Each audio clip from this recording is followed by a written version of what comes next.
Welcome to another live episode of Halftime Adjustments. Your host, Eddie Arnell.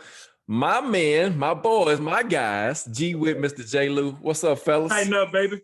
Tighten up, baby. Tighten up. Welcome back, Mr. J. Lou, man. We know you've been with the new addition to the family. It's been kind of tough on you, man, but good to have you back on the show, baby. Appreciate it. Yeah, some sleepless nights, but getting them prepared for football season. That's for sure. There you go. That's right.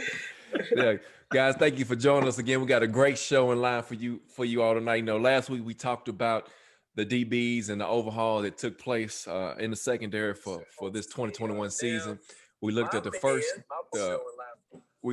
first quarter of the season. And now tonight, we're going to look at the second quarter of the season. We're going to talk about some more training camp news that came out this week and some things that was happening. After 4 days of camp, guys, what is exciting you the most about this 2021 football team? Go ahead, Mr. J. Lou. Well, I tell you, I think the one thing that's exciting me so far is, and again, it's a small sample, but we definitely, I think all three of us on here can agree, we see a tenacity and something different on the defense that we didn't see last year. They're from all reports you're seeing, they flying around the ball. I'll tell you, Jack Rabbit is as advertised. He is feisty. Looking at it. So I think that's one thing that stands out, and the other thing that stands out is, knock on wood, we finally might see a healthy AJ Brown. And he looks scary. Man. I mean, he looks scary and he's dominating. So you're glad to see some of those things, especially on, like I said, on that defensive side of the ball with having the actual coordinator in place, a lot of the pieces that we're changing up, just to see them get a good start off on camp. And just having a camp. I mean, we know we dealt with COVID last year, and that I think that set the team back. So seeing them actually be on the field and seeing what we've seen so far in the first 2 days, I like what I'm seeing so far. Absolutely, and I couldn't agree more. But the other thing that I enjoy about it is the last bit of news I heard. I think it was either yesterday or Friday. There's a little bit of feistiness going on in the camp between the offensive line and the defensive line, and really that's what I want to see, because Nate Davis has had some issues with a couple of guys on the other side of the field, and as well as Jeffrey Simmons. And that's what you want to see. Nothing outrageous, but a lot of jawing going on, a lot of tenacity going on between the two. And that's what you want to see, because when you see something like that, especially happening on the line, you know that, one, they're getting after each other, like you said, Jabbar. And the other thing, too, they're not backing down. And that's what you want to see. You want to see that feistiness on that defensive line. But, yeah, absolutely. The Jack Rabbit is as advertised, very physical, leading the camp right now with 3 INTs. Ryan Tannehill is having a hard time, but that's good for him too, because it's making him have to think about taking care of the ball more. And receivers have got to do a better job getting open. I've seen a lot of film clips of a lot of breakups. And the other thing, and we're going to get to it later, I've been hearing a lot of good thing about Racing McGrath, man. So I'm anxious to see how that's going to be. And of course, the last thing that I'm excited about, we're going to get an open practice we can attend on the 16th. So, right, baby. That's right. I'm excited about that. That is excellent. You get to go to the stadium. You get to see the team on the in the stadium under the lights, and it's an exciting time for this football team. And as you said, G, the defense and the offense been getting at it. Been feisty on the defense side about what you want to see, right? You want to see this defense be more aggressive this year, considering how they finished up last year. And we both said last week, without you, Mr. J. Lou, that if this defense can hold people to 21 points at least or less, you might have a championship defense. But that's we'll wait to see that, because it doesn't prove anything until they get on the field and actually start doing things right. Yeah, but you're happy about what you're hearing in practice about the feistiness that's going on, the tenacity that's going on. Like I said, with the DBs, obviously there's a different attitude in the secondary, and you see a different attitude on the defensive line. They definitely don't want to repeat what they went through last year. So that's one really good thing you want to see out of them, is that they're not willing to lay down and have another repeat season like they did last year. Exactly. And, one thing we can say, the defense is getting the best of the offense here in the last couple practices, but especially this day 4 practice. But Julio Jones and Derrick Henry had been practicing in the team sessions, and so that says a lot as well. And I understand holding them out. These are your big time guys, right? Your big time playmakers. They don't really have anything to prove, but it's given a lot of time for these younger guys to step up and play. And one name you mentioned, Grover, and we'll get to it in a minute, is Racey McMath, and he's really been making some noise in camp so far, Mr. J. Lou. We thought coming into this camp that he was just a street guy, a go route, and he's proven that he's got some good footwork. He had some issues early on in camp, and we saw it in OTAs as well. But he's really rounding up to be a pretty good receiver so far, and a surprise thus far in day 4 of camp. Yeah, I think AJ Brown paid him the highest compliment, comparing him to a young Julio who's on the team. So I mean that comes with a lot to prove. But I mean, I think seeing that we questioned, we knew we needed a receiver when we talked back in the draft. We didn't get the splash name, and again, the Titans are not big for drafting the splash name. And we thought this guy would be a project, but he's making a case to be that number 4. I mean, to see playing time on Sundays. And outside of special teams, like he's really trying to solidify that 4th spot. But I agree with you. I've seen some of the cut up films of him, of his footwork, and he's got some real good footwork, real good speed and attacking the ball. So I'm interested to see next weekend. I think is the first preseason game. Interested to see, because we know a lot of those young guys will play, how he really looks when we start getting into the football season. That's right, because it's different, man, when you get out there on the field and you get live action going, and there's something about being under those lights that's a little bit different, G, once you get out there on that practice field. Even if this is going to be a team scrimmage like we'll see next Monday night, there's just something different about when those lights come on. Oh, absolutely, man. There's a lot of excitement that goes on, a lot of nervous energy. You see a lot of mistakes. But the bottom line is you see guys just ready to play and ready to try to make plays. Plus, especially when they're further down on the depth chart, they're just pushing to prove themselves. So they go a little extra hard on some things. And, it's going to be interesting to see. I can't wait for the first preseason game just to watch to see. You said, I want to see. I'm not so much worried about Henry's, the Julio Jones, the AJ. You might see them a series. You might not see them at all. But that's what G got that internet janking is going on again. You want to see is those young guys who are going to make up that depth at the position. You want to see But anyway, so as he works through that, here we go. You back, G? Okay, all right, you back? So, yeah, I'm back. So here's another big headline, and let me get this comment in before it gets past me. But Deion says Jack Rabbit is the only cornerback he knows that gets flagged in training camp. So he's already in midseason form. So Deion, you're so right, man. Great point. Appreciate you, brother. Man, we did. I agree with you on that too. He said we also picked up some quality depth this offseason. We mentioned last week, G, about Breon Borders and how the experience that he got last season is going to pay off this season. And you already see it in camp. He's got 3 interceptions in 4 days of camp. And so he's making a name for himself to be part of this depth of this secondary. Yeah, and he was good last year, but the problem he got hurt. Right. So we didn't really get to see a full sample of him, but he has an opportunity this year, so that's what we're looking forward to. And so as we move on to the next topic, Mr. J. Lou, so the word out of camp so far, we hadn't seen it, but we'll see it. Hopefully we'll get next Monday night. Deion said, get off that dial-up system, G. With. But Mr. Lou, we've heard Christian Fulton's been struggling in coverage, and so this brings up this next topic that we've been hearing a lot about. Could the Titans be in play for Xavier Howard from Miami? Are they in play? The guy had almost, I think, 10 interceptions last year, which was more than half of the teams in the league. And so, is this a guy that you can bring in if the asking price is right? I'm gonna say. Yeah, I mean, and it's worth kicking the tires on for sure, and I'm sure J-Rob will. I was literally about to bring that up about Fulton. That's the one, I guess, disappointing thing so far in the first 4 days. You've heard Vrabel doing a lot of yelling about him being aggressive.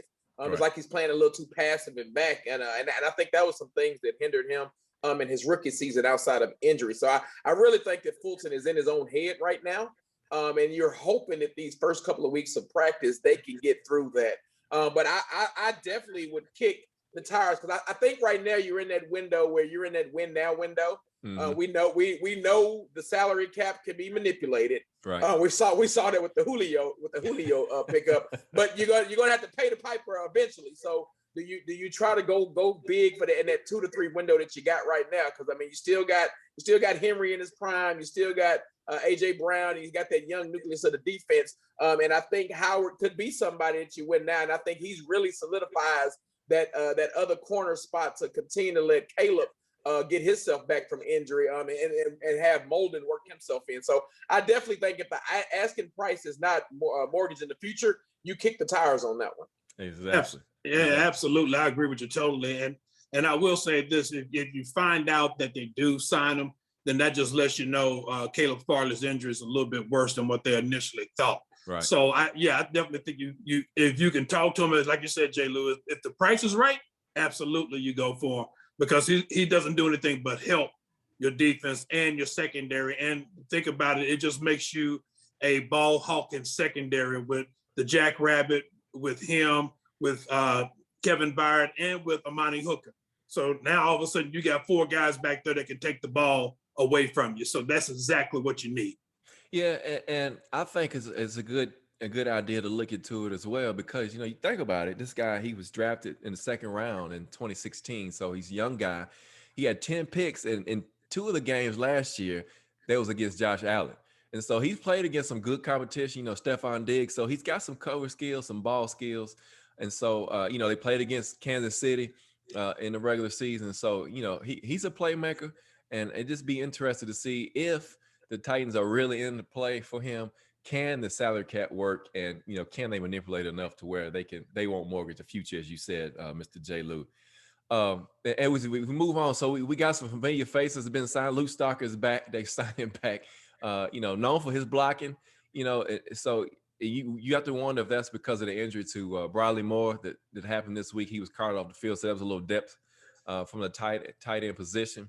And so you see Luke come back, and then the kicking carousel continues for the Titans, man. And so, they signed Sam Ficken off of waivers from the Jets. Sam wasn't that bad if you look at his stats from last year, 13 to 15, which included 12 of 12 inside 50 yards, which seemed like the Titans had an issue with anything inside 50 yards last year. Yes, absolutely. Particularly from that right hash.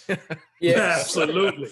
And so they waived Blake Habel. I'm not going to jack his name up, but I apologize, from Ohio State. That was the free agent pickup from undrafted free agent, from Ohio State. He was 12 15 in camp. So really not knowing what they're going to do at kicker, because they still got Tucker McMahon on the roster as well. And so, here we are. We still talking about the Achilles heel, seems like, of this football team, especially on special teams, the kicker.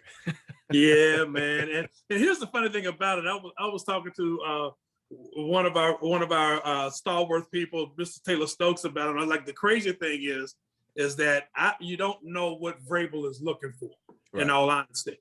And the thing is that there's something going on here that doesn't make any sense, because we get kickers in, they don't perform well. However, when they go to another team, they kick lights out.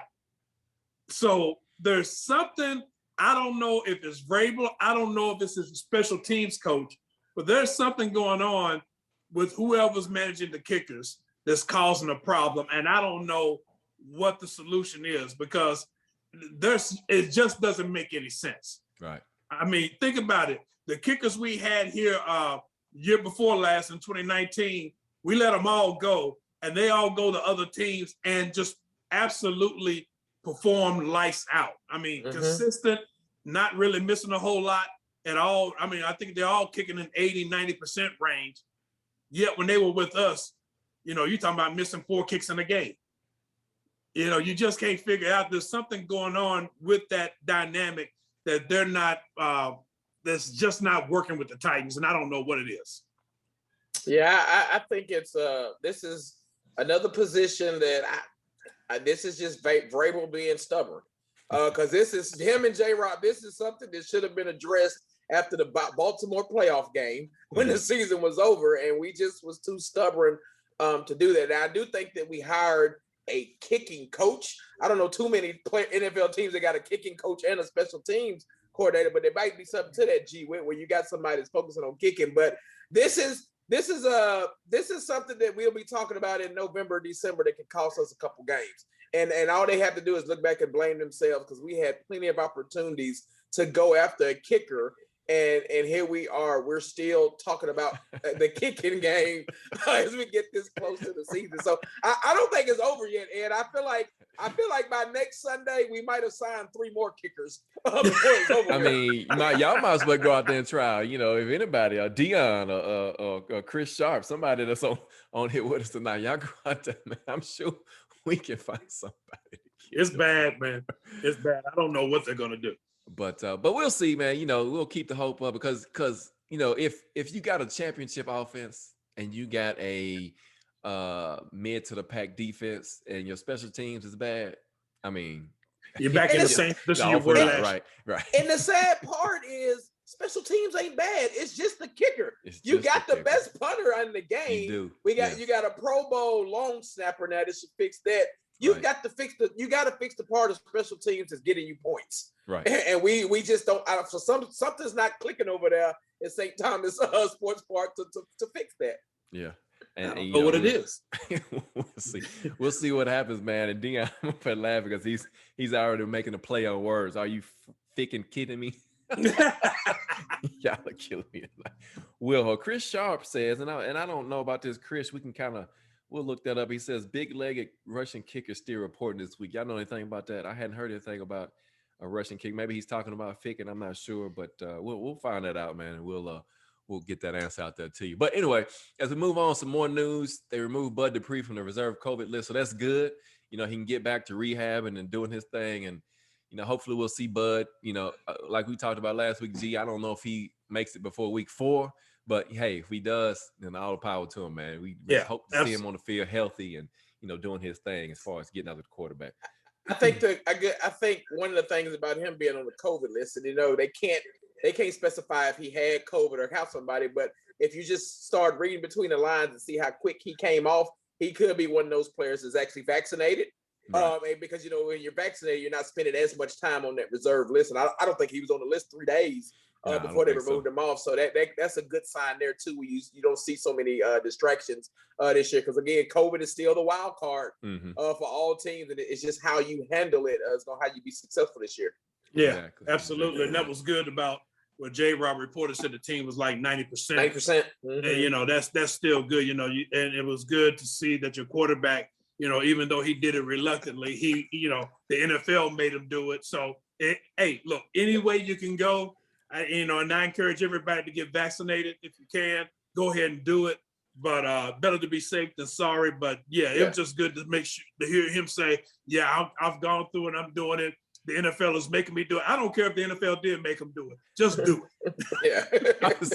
I would say, man, that's a whole nother conversation right there. So we can beat that down all night. But anyway, so Chris Sharp says the ex-CFL player with a longer of 59 yards. And he's supposed to, I can't think of the guy's name, but I did hear that he was coming in for a tryout this week. Okay. So he is right about that from the CFL. Say, hey, we'll keep our eyes out and ears open for that, man, because it'll be interesting if he does come in and if the guy has a big leg, then why not sign him? Well, here's my thing. I don't care how big his leg is, how accurate it is. Accurate. Yeah. Right. Can't even kick in between the goalposts. That's all I care about. Right. Yeah, exactly. Thank you for the information, Chris. Appreciate it, man. But so they signed a couple of offensive linemen, quality depth at center, Spencer Pulley and Patrick Morris. You know, Aaron Brewer was placed on the PUP list last week. And so, you know, that just gives some more depth behind Ben Jones, in particular for camp anyway. We talked about Brown Borders. Amani Hooker's out there. You know, we said year 3 he was going to come on, and he is. And he's, you know, potentially going to be the starting strong safety opposite of my mind just went blank on me. Kevin Byard. Yeah. And we talked about Racing McMath. So got a couple injuries.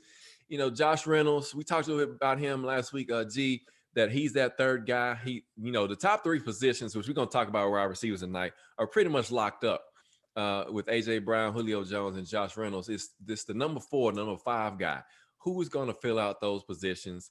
Derek Roberson got hurt, but he was able to walk off the field. Hadn't seen Josh since he got hurt. I think it was the 3rd day of camp.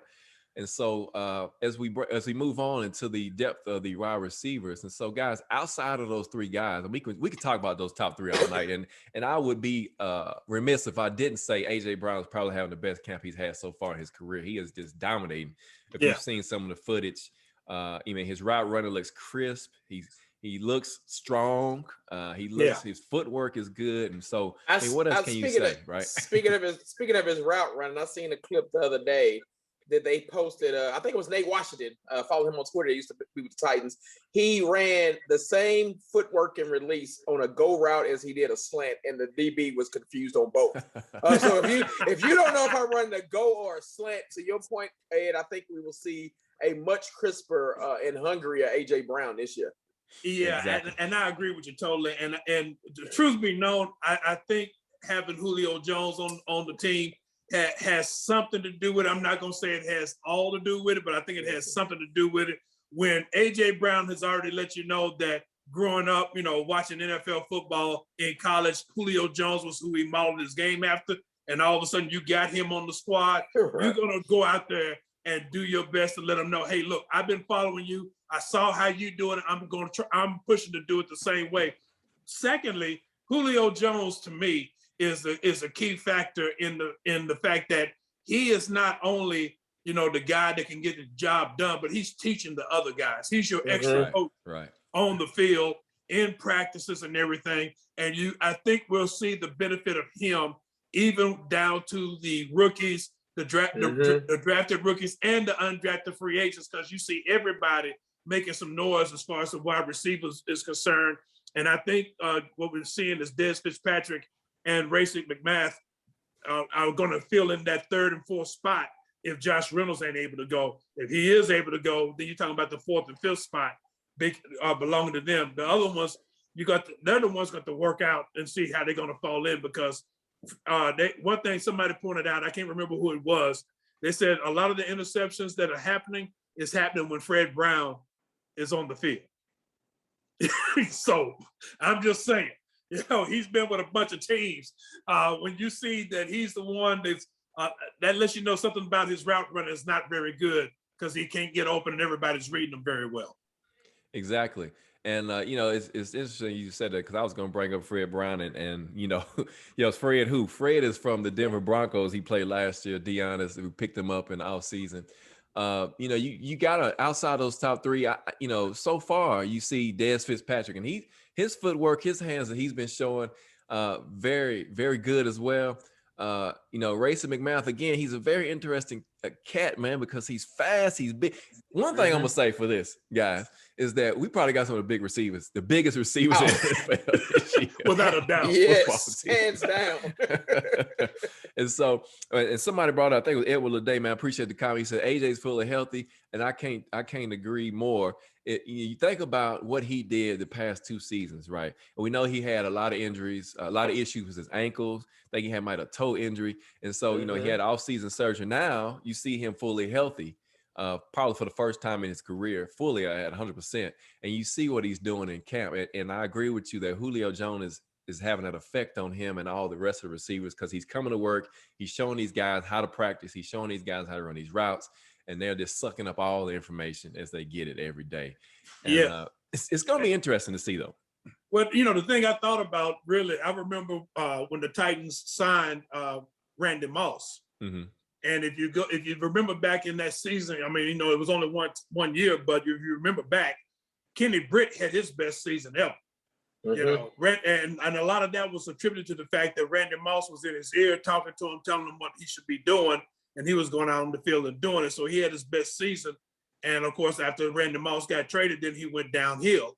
But I think that's what you're seeing with Julio Jones on the team, is the fact that he's coming in with his experience. Let's not forget, in that Super Bowl that they played, if Atlanta wins, he's going to be the MVP, because he had an MVP type game.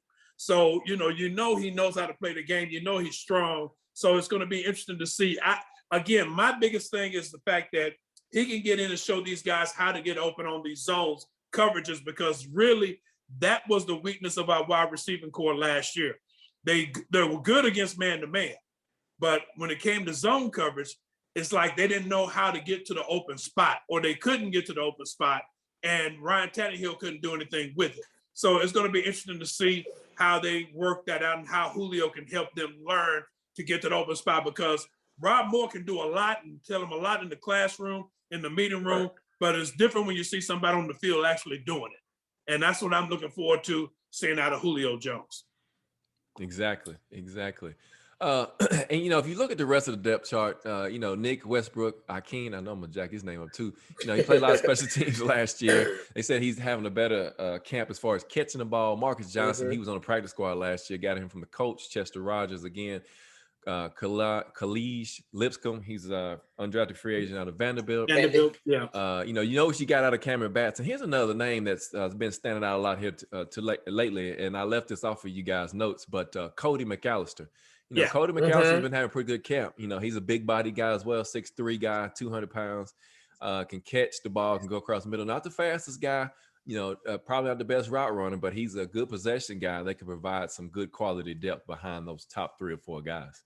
I think we looking at the Titans possibly keeping 7 wide receivers, if not 8. And again, it's funny you say 7 or 8 when we know 3 are solidified, right? The top 3, and then you still got another whole team after that. I think Cameron Batson is going to solidify his spot as a return man, special teams that can come in and give you a quick pitch on the field. But you really like what we're seeing out of this receiving core so far. I think what you said about the experience with Julio and having a coach out there, him being he showed he was a leader he got traded and showed right up to a mini camp.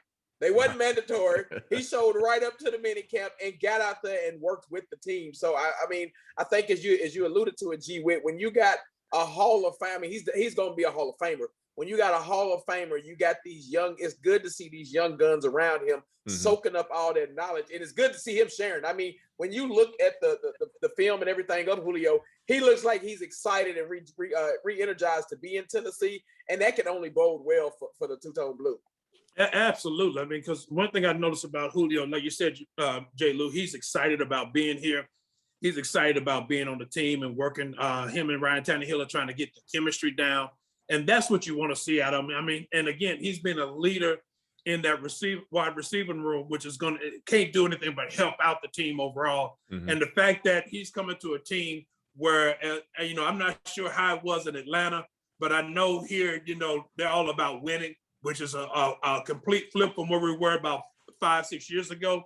So you like that about him, and he comes into that situation, and that's been his MO since he's been in the league, as far as once he became established, sharing that knowledge, not worrying about his stats, because he knows he's going to get his. Right. He already knows that. I'm going to get mine. I'm going to make mine, but if I can help the team win, that's the main thing. And I think a lot of that stems from the fact that when he played at Alabama, that's what it was about.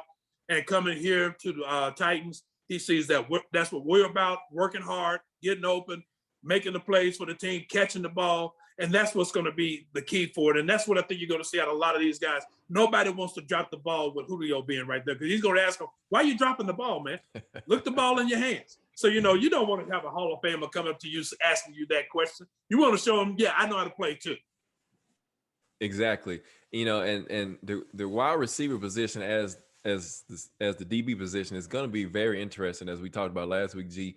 Because after those first 3 guys, you got to think Dez Fitzpatrick, as it stands right now, McMath, maybe Cameron Batson, and I don't know who after that, maybe McAllister. I'm not sure, but those guys are going to be your 4 or 5 guys that's going to probably get the most playing time on the offense, and so a lot of them other guys, you might be looking at some special teams duties. But again, it's going to be a good position battle between the 4 and 5 guys coming out of the camp. And, it's going to be interesting to see. That's one thing you like about being able to see preseason games and have preseason games, because you see guys that are trying to make the roster. They're going to give 100% effort, man. They're going to play lights out, because they're trying to make their career jumpstart. And these other guys, they've already been solidified as a spot on the team. So as we move on to the overview of the second quarter of the schedule, so we got some interesting matchups coming up in the second part of the schedule, guys. And so, we get travel to Jacksonville and get the first look at the new Jacksonville Jaguars. They've revamped the front office. They revamped the team. They got a number 1 draft pick, Trevor Lawrence. There's a quarterback battle. The Urban Meyer's like, nothing's going to be given to Trevor. It's going to be a battle between him and Gardner Minshew. And so you got some young guys. You got an offensive system that's probably going to be maybe like a spread type system, I'm going to say. We saw that before out of Urban, his whole career. And it fits his quarterbacks. Even Gardner he's mobile enough to run it. You got ETN at running back, along with James Robinson coming back from last year. And so you got a team that you really don't know a lot about coming up first in Jacksonville. But Jacksonville is always tough to play, and they always play us tough, especially at home. Yeah, absolutely. But the one thing about Jacksonville, really, their offense has always been fairly decent, in all honesty. I mean, Gardner Minshew has proven himself to be a pretty decent quarterback and everything. He's not great, but he's decent. So, he's going to be playing. You're thinking probably by that time, if Gardner Minshew is the one starting, depending on how the games go, we might be seeing Trevor Lawrence starting at that time. And it's going to be interesting to see how they play. But Jacksonville's biggest problem, let's just be honest about it, has always been being able to stop Derrick Henry. Derrick Henry has been able to just have his way with them, and that's always been a problem. So it's going to be interesting to see how they play. But again, you just don't know what you're going to get out of Jacksonville. You really don't. It's a whole new front office, like you said, a whole new coaching staff, whole new team, basically. So it's going to be interesting to see how they come about. And I'm not sure about their defensive coordinator, so I don't know what they're going to have. But that's going to be the key for them. Can they stop Derrick Henry? Exactly. Yeah. Now, Yuli's finest, Derrick Henry. I think that's a home game for him because it's down in Jacksonville. Yeah. I will, however, because I think Trevor's going to play. I call this the trap game. The Titans, for the eternity of Titans since 1999, have got embarrassed by rookie quarterbacks. And I believe this game is, I missed last week's, but I know this game is the second of potential rookie quarterbacks because the Jets are the week before. Yes. One of those games we're going to blow. I mean, you just hope if we got to blow one of them, you hope it's the Jets just because the Jaguars are a divisional game. But I agree. If we get past those demons, then I agree with you. This one should be one that's a W because we know the game plan. Feed Derrick Henry the ball. He owns Jacksonville. Yes. Whether it's in Jacksonville, whether it's in Nissan Stadium, he owns them. So I'm not sold on their defense. Jacksonville has a lot of defensive players right now that they circled that because that's in September. So It's going to still be hot in Jacksonville. Yep. They've already circled that as business decision games, meaning they're not making no tackles on Derrick Henry. So if we just feed the beast that game, this is one that the championship teams win the games they're supposed to win. That's exactly right. If you look at this game, this is a game that the Titans should go down there, handle business, and get prepared for the next week. Exactly. I agree with you more. Yeah, I agree with you, but I'm hoping that there's been a change in the philosophy as far as rookie quarterbacks are concerned, because the Pretty was notorious for looking at rookie quarterbacks and saying, well, we're just going to play coverage, try to confuse them. And next thing you know, the rookie quarterback is passing for like 400 yards on us, and we can't even get near him. So I'm hoping that even with Jim Schwartz being a consultant on the team is telling them, like, look, you don't take it easy on rookie quarterbacks. You go after them, you shake them up, you hit them, you take them out if you have to, regardless of what. But you don't let them just sit back there and pick you apart, because bottom line is they're in the NFL, and all quarterbacks in the NFL, if you give them time, will pick you apart. So I'm hoping that with Jim Schwartz being on the defensive side of the ball, consulting and everything, that they are more aggressive with their play and with their play calling, and not just sitting around allowing a rookie quarterback to pick them apart. Well, and to both you guys' points, and they're very good points. Right? That is week 5, and so by the 5th week of the season, your rookie quarterback has seen a lot. Yes. And so going from Zach Wilson to Trevor Lawrence, I couldn't agree with you more. Don't think these guys will not have learned some valuable lessons in those first 4 to 5 games, because they'll be ready. Mm-hmm. They'll be ready. And like you mentioned, it's a division game. But again, like somebody said in the chat, they said Derrick Henry is Jacksonville's daddy. So, Yeah, Dion says the business decision. Tackling Derrick Henry, defenders are saving themselves for next week's game. That is Yes. get a lot of that. So that's back-to-back road games for the Titans, and then you come up on a big Monday night game, I'm gonna say a revenge game from Buffalo's side, because when Buffalo came here last time, they got embarrassed.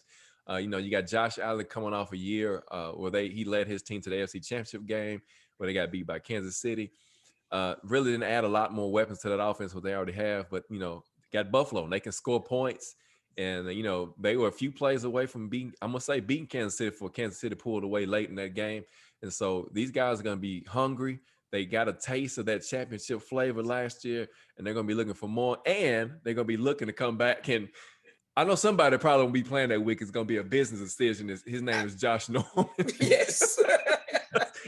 If he's still on the team, I don't even know if he's still on the team. If he is playing, if he's here on Monday night, he will be making several business decisions. I agree with you, Ed. I think the Buffalo got this one as a revenge game. I mean, they won't say it, but the NFL likes bringing them here week 6. I think it's a Monday nighter, so it'll be rowdy down there. You would love to see a lot of two-tone blue with it being Monday night, not a lot of Bills fans in the stadium. Right, but I think the one thing the Titans, what we're hoping that's week 6. What we're hoping by then is that our defense has really started to round the corner, because if you look at Buffalo's offense, they don't really have a run game. That's probably their one weakness, if they stay spread out. And their run game is Josh Allen. That's right. So you're hoping that we see Big Jeff needs to introduce himself to Josh Allen during that game, because I think, like Grover said, you hit them a few times, they get that happy feet back there. But this is a good test.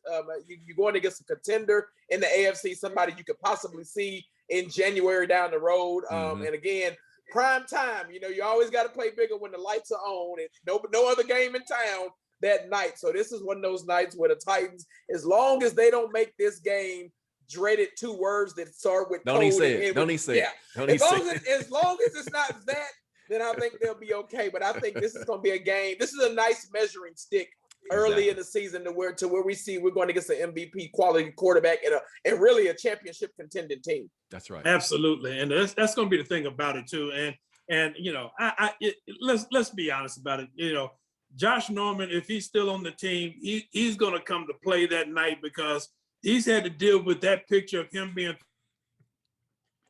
the NFL Network plays it all the time. He's hearing it on the internet, Twitter. They're making all kinds of memes about it. So, Josh Norman's if he's on the team, he's going to be coming ready to play.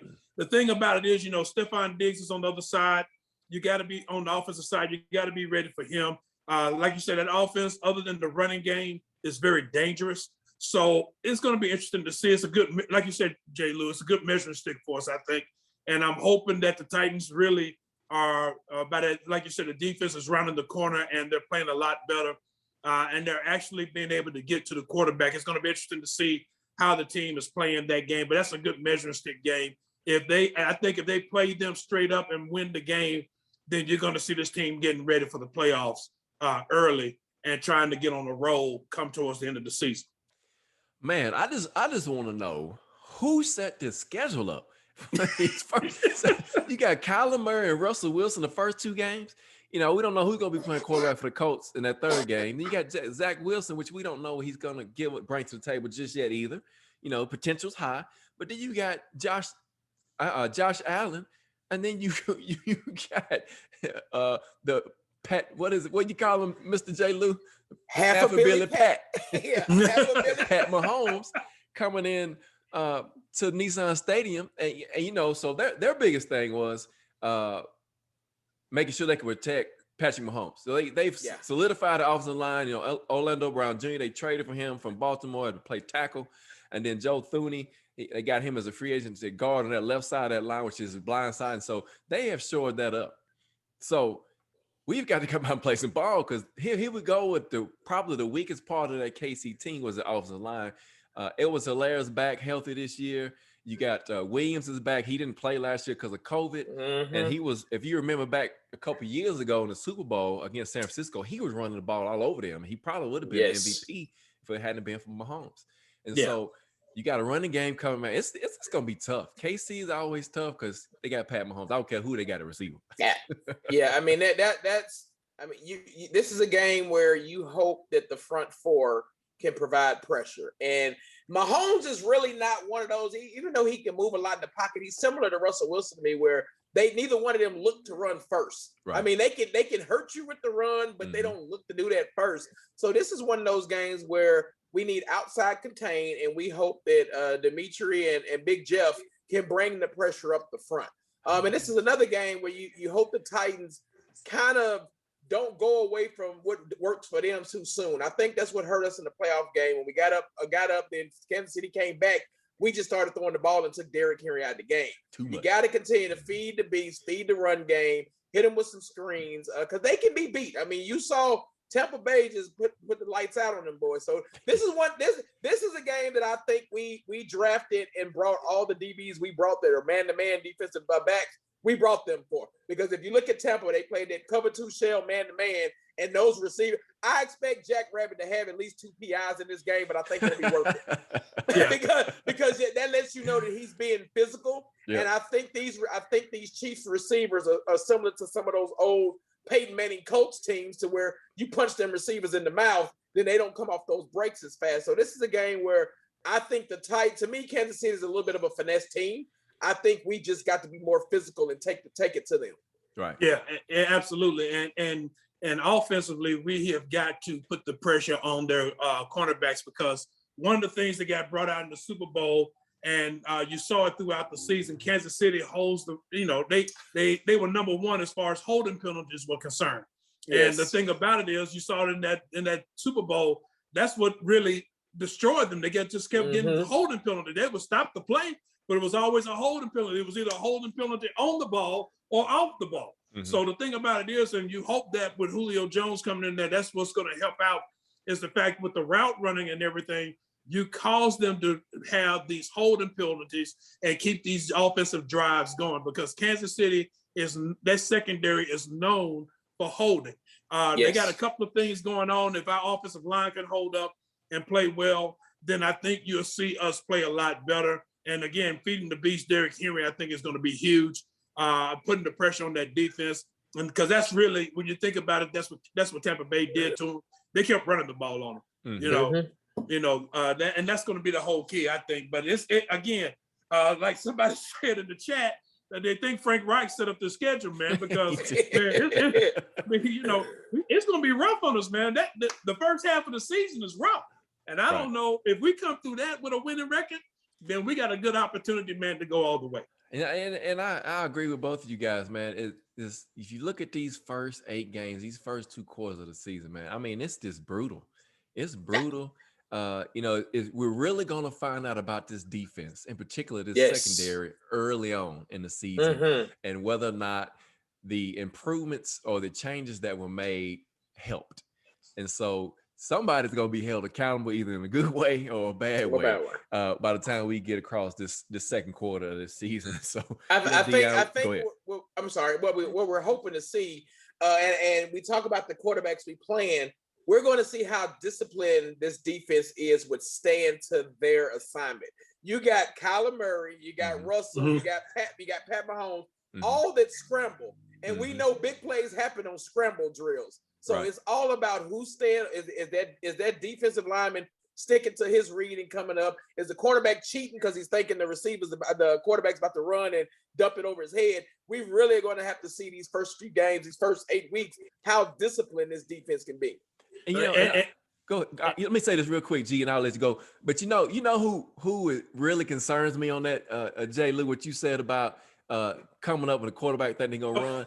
Come on, Jack Rabbit. Jack Rabbit. Him being so aggressive, and taking those chances, he'll be the guy that'll come up off his man too quick. Yes. Well, here's the thing, and I'm gonna give you one more. Okay. And it's gonna be Rashad Evans. Yeah. Yes. Yep. That's the key, because generally with the running quarterbacks, he's the spy LB. And you saw it in the playoff game against Baltimore. You saw it both years in the playoff, and you saw it in the playoff game against Kansas City. When he does not maintain his assignment, he gives up big plays. Yes. You know, the first year in the playoffs against in 2019 against Baltimore, when Lamar Jackson had that long run, he was the one that blew his assignment. If you're going to go in and try to tackle a running quarterback, make sure you know you're going to get there. Right. You know, you can't hesitate, you can't miss. So if you're going to come in there, you got to know you're going to get it. You can't get out of position. The long run against Baltimore last year that Lamar Jackson had and actually went for a touchdown is because, again, Rashad Evans got out of his lane and blew the assignment. Against Kansas City, if he makes the tackle before halftime on that run that Patrick Mahomes has, he doesn't score that touchdown. Right. So really, you stop and think about it, the key player on this running quarterback is going to be Rashad Evans, and he has got to be disciplined in his, because when he's undisciplined, he costs the team a lot. He costs them a score, and a lot of times he costs them the game. Exactly. Yeah, and I agree with you, G. Whoever that person is that'll be that spy, they need to stay disciplined and do their job. And don't forget, that's your assignment. You don't have no other responsibility. Is to keep that buffer, those yards, that angle, so you can make that play when time comes. And yeah, we agree with you, Deion. Deion says if Vrabel just keeps his hands off the defense this year, he thinks it'll be like the 2019 defense potentially. So, you know, we'll see. We'll see what happens. It's a lot of football to go. And then we'll round off that second quarter schedule with another matchup with Indy. That's the second one in 8 games. And always a tough matchup. Again, we don't know who's going to be playing quarterback. Carson Wentz could be back then. Don't know the extent of his injury just yet. But, you know, Indianapolis is going to come to play. They got a tough defense. Darius Leonard, DeForest Buckner up front. And so those guys, you see what difference he makes when he does play against the running game. So, absolutely. But again, like I said before, and I'll say it again, the key to me, Danico Autry. He's probably the biggest free agent pickup, I think. You know, so I see what Bud Dupree will do. I think he's more of the guy that's going to cause the havoc up the middle of the field. And I agree with you. I agree with you on that. And the thing about it, and you know, we talk about the running quarterbacks. Let's not forget Josh Allen is a running quarterback as well. Yeah, he's a leading rusher for the team. He's a leading rusher for the team. So again, it's about, like you said, Mr. J. Lou earlier, it's about the defense having that discipline. You know, if your job is just to shadow, then don't go up there trying to rush and make a sack. Maintain your lane, shadow the guy, keep him from breaking those long runs, because that's really the job. Now, whoever it's going to be, either Rashad Evans or anybody else, David Long Jr., I don't care who it is, do what you're supposed to do. Shadow the guy. Don't go for a sack. That's not your job. Your job is to shadow to make sure he doesn't have a running lane. That's the bottom line. That's it. Exactly. And I agree. Go ahead, Mr. J. Lou. Yeah, you're hoping these first 8 games. I think the silver lining you take under the first 8, you've got to go 3-0 in the division games. If you can go 3-0 in the division games, you kind of put a stranglehold in diviin, because then you only got Jacksonville left and that football team they got down in Houston, whatever that team is down there. So you've got to win. You got to win those games. And even if you split the NFC games, they don't hurt you, because you got to start thinking about AFC positioning. And we got a ton of them in them first 8 games. But if you can control the division, get a couple of again, and then win the games you're supposed to win. The Jets, that on paper, that should be a win. We're a better football team than the Jets. So if this team really plays with that championship mentality and goes out and wins the games they're supposed to win, to G Witt's point, you can come out of that first 8 looking at yourself being at a 5-3 record, which, okay, hey, let's go play ball up in the second half. And to me, that puts you, if you 5-3 with 3 of those wins being division wins, you put yourself in a good spot to repeat as division champions and continue to make some noise. Absolutely. Right. That's exactly right. And you bring up a good point about the NFC games. You know, your main thing is really, you want to win those AFC games. It's really what you want to do. You want to win those AFC as much as you possibly can, especially the division games.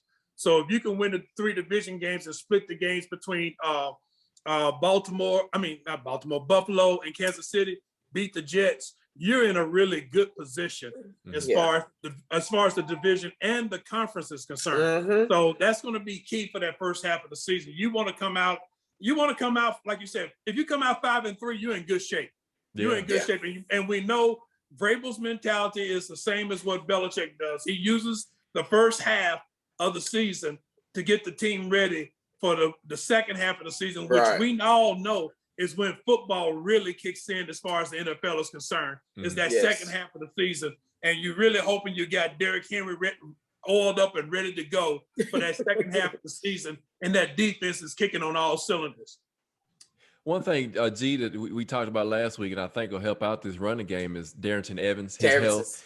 Brian Hill, we can't forget about him, the free agent we picked up from the Falcons, and so a lot of key cogs in that running game that I think is going to help. And Frank, I agree with you. Frank says that the pass rush is still questionable. It is, because we don't know what we got yet, right? Bud Dupree's hurt. Harold Landry's out there. He's your only guy that's him and Jeffrey Simmons from last year that can rush the passer. Taylor Tart, he's been making some noise in camp.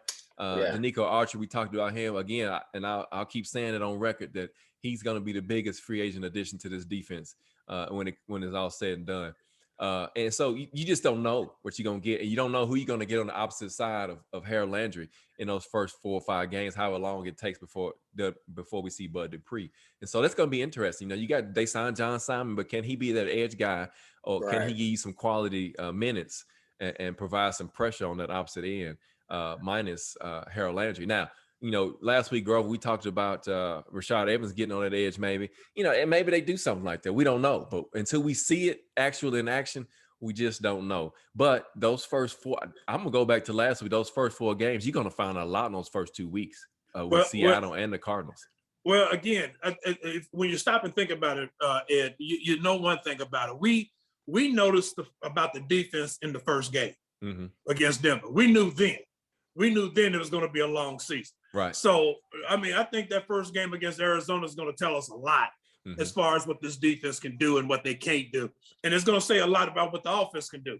We'll see. Preseason is going to, that's why I'm so excited about preseason, because, again, it gives you an opportunity to see some of the depth that we'll be able to have. And if they can come to play and play disciplined football, it's going to be a big deal. But with this wide receiver crew, you're hoping that it's going to open up some more lanes for Derrick Henry, especially considering the fact that Baltimore just went straight 8-man front against us in the playoffs and decided that we're just going to play zone behind that and challenge Ryan Tannehill to beat us. And the teams are going to do the same thing throughout the season. So that receiving core has got to come to play. That's going to be a key if Ryan Tannehill can get the ball out in time. Man, and I forgot, and I apologize, Dion. Great point, man. We forgot about Rashad Weaver, the guy at Pitt, outside, Pitt. The end, stand up outside rush. That guy can play some ball too, and so you might see him start in the first few weeks. So we've got some options there. It's not like the cupboard is bare. There's some potential there, and but like we said, those first 8 weeks of the season, it's going to tell us a lot about this 2021 football team and this roster that was put together in this outfit in this off season. And but guys, we appreciate you guys joining us again tonight for Halftime Adjustments. Eddie Arnell, G Whip, Mr. J Lou back with us. And yes, sir. We enjoy all the comments, the questions. Keep them coming, man. Support the show. And hey, it's here, man. It's football's here. We get our first preseason game this week, Thursday night Hall of Fame game, Pittsburgh and Dallas. And then the following week we'll get a live practice. If you can come out to that, man, please come out there and see your Titans in action. And then we'll get to see them that following weekend in the first preseason game at Atlanta. Man, I'm gonna tell you something, man. This is the time of year, I love it, but I also get the most nervous about it because, especially this season, there's a lot of unknowns, man. Yeah. There's a lot of unknowns. Normally we know what our offense is going to be like because, we knew all the players and everything, but this year, that receiving room outside of A.J. Brown, we really don't know what's going to happen. We know the running game is going to be good, but we don't know about the offensive line yet because, right tackle. We don't know how that's going to pan out. So, there's a lot of unknowns this year. So it's exciting, but it's also nerve-wracking because, we don't know what the defense is going to be. We don't know anything about the defense. Let's just be real about it. We don't know anything about it. So it's exciting, but hey, I'm nervous about it as well. We really don't. And we really, again, new offensive coordinator. The one thing I'm hoping to see in preseason, and I hope it gives a peek into the regular season, we've got to run the ball in more 3 wide receiver sets. Yes, I agree. I think to your point about the Baltimore game, we bring our receivers inside the numbers. We got 2 tight ends. I could put 8, 9 in the box with the with the weapons we have. Even if we're not going to throw it, I feel like you spread them out, have 2 receivers on the outside of the slot. Make defenses be a nickel. I'll take my chances every time with Derrick Henry against your nickel cornerback or your sub linebacker, as opposed to you being able to be in those bear type 8-9 man front. So that's one thing I'm curious to see if we come out on offense with the weapons we have and we spread out a little bit more, especially with us being not as strong for the longest. The tight end position has been the strongest position on the Titans, and it's nowhere near that on offense this year. So I think you let Fursker be in there. He's a good receiving tight end. But if we see a lot more 3 wide, then I really think you see not only Derrick Henry get off, but Evans really can be a superstar with that. Hey, Eddie, man, I think we're gonna go longer this time because now you're bringing up the tight ends, man. I think that's the reason why they signed Stocker back to the squad, man, because they recognize the fact that we got to have some better blocking up front, and Stocker can't block and get out and make catches too. So it also lets you know that what they have behind Fursker and behind Swain, they didn't think was measuring up. So they went ahead, even though you had the injury, they still went ahead and signed Stocker because they need that veteran presence, somebody who's going to be able to be a solid blocker for them and get out there. Maybe they keep somebody, one of the undrafted free agents on the squad and play special teams, but that signing Stocker was huge to me because that just let you know they're getting ready they want good blocking, good solid blocking out of that tight end position. And I don't know if they felt like maybe Fursker wasn't giving it to them or what, but they definitely saw something where they needed to sign Stocker back. And so we're going to get to see how that's going to work out. Yeah, and to your point, and there's some young talent still on the team. Chris Sharp mentions Hudson is one of the potentials to make the squad on the tight end depth chart. But yeah, after Ferguson and Swain, you really didn't know what you had after that. Guys that didn't have a lot of experience. And so out of Stocker, you know what you get. You get a guy that can block, a guy that can catch the ball when needed. And so it's going to be interesting to see how many tight ends they keep. If that'll be your top 3, and then maybe you keep another one for special teams. Well, we just don't know at this point, but we'll see. That's the exciting part about the offseason and training camp is that, and the nerve-wracking part. And the nerve-wracking part, because you just don't know what they're thinking at this point. Again, I will say it again this week, as I said it before, and I'm going to keep saying it until that right tackle position is addressed. I think it's going to be a problem. I really do, because you don't have Rundez is not going to be ready, in my opinion, for week 1. He could surprise me. He could be the steal of the draft as far as offensive line goes. Kendall Lamb, we know we got out of him. He's just a road grader. He's not a pass protector. And then you got Sambrilo. He's not healthy yet. And so, I mean, you got Quisenberry. I mean, who starts right tackle? You just don't know at this point. And Brewer being hurt is not helping out at all. No, because he was a guy that could play center. He could play guard. He could even play tackle if needed, even though he didn't play that position. But again, until you solidify that position, I think there's going to be a problem. Now, fortunately for us, it's not Tannehill's blind side.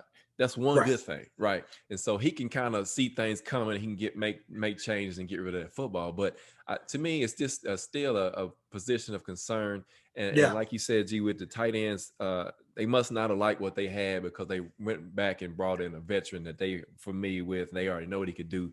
And we'll just see, man. That's the thing about training camp that you like. It's always unknowns each and every week until we get down to that cut day, Mr. J. Lou. You know how it is on Madden. You get to that 4th week of the preseason, which this week is not going to be a game, but you got to make that 53-man cut down. And that's when you see, if you were right about your assumptions or your guesses, and you will see who makes the team and who makes the practice squad at that point.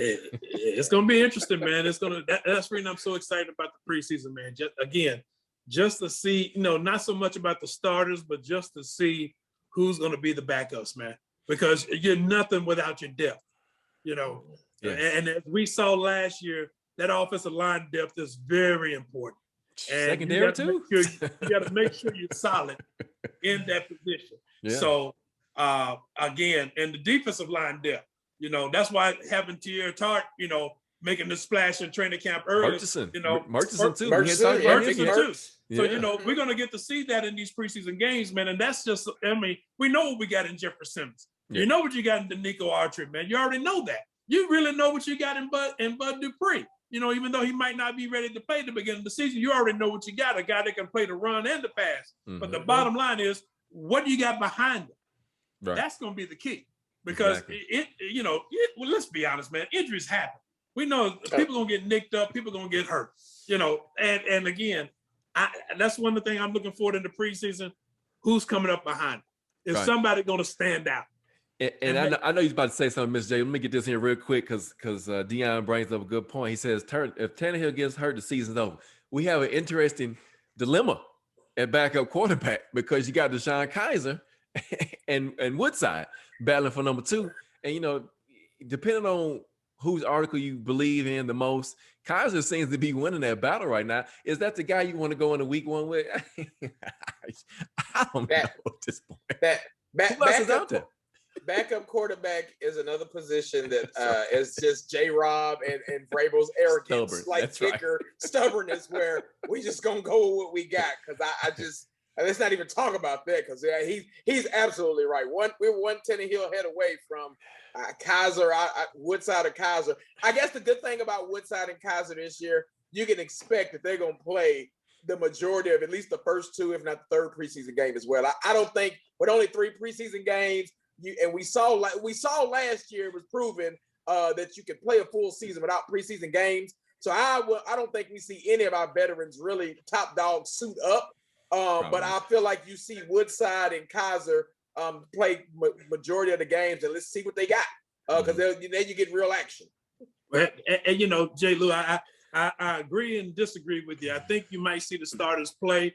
If nothing else, you want to see them play with the new OC.